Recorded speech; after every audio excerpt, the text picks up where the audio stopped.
Hitchcock, why do you always make mystery films? Well, life is a big mystery, isn't it? It always has been. I think people are intrigued by mystery to find out about things they don't know anything about. That's a mystery. But surely not as sensational as you make it seem. Life is more sensational. I would say that, how does one describe drama? Drama is life with the dull bits cut out.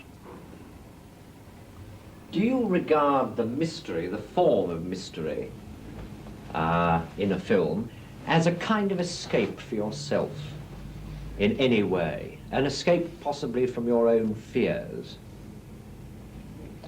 Well, it might have started that way.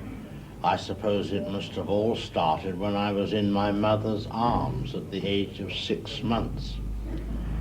And she said to me, "Boo," and scared the something out of me, you know. Can you remember any specific instance when you were frightened as a child? Well, I have a vague recollection of being scared by a policeman.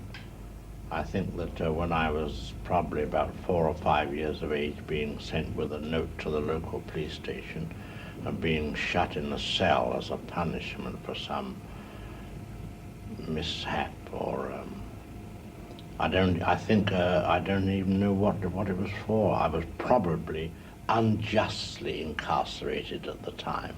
But you see, the psychiatrist will always tell you, if you have a fear that is rooted in you and comes from something in your childhood, the moment you can go back to it and release it, all is well.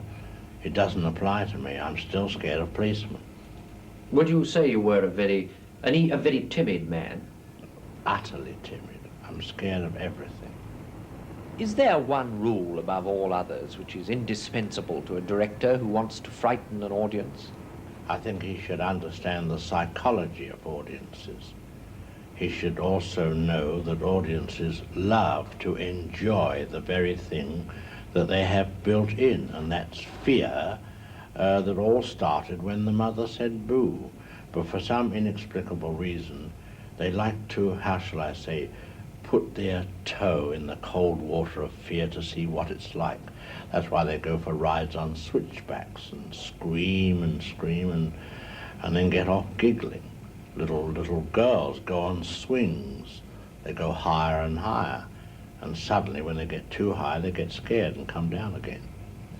They're all trying it out. Your new film is called Psycho. Mm-hmm. Can you tell me something about it? Well, Psycho is my first attempt at a shocker.